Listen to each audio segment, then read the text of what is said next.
And we want to move now to breaking news overseas. President Obama is in China for the G20 summit, speaking this morning about his meeting with Russian President Vladimir Putin to discuss Syria and how to fight ISIS. ABC's Bob Woodruff is on the scene in China with the latest. Good morning, Bob.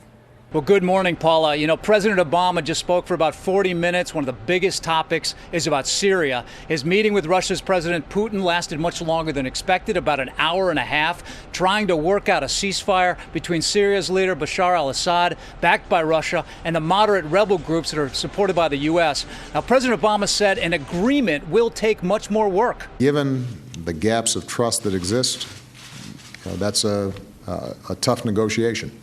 And we haven't yet closed the gaps in a way where we think it would actually work. But my instructions to Secretary Kerry and Mr. Putin's instructions to Mr. Lavrov was to keep working at it over the next several days, because the faster we can provide some relief to folks on the ground, the better off we're going to be.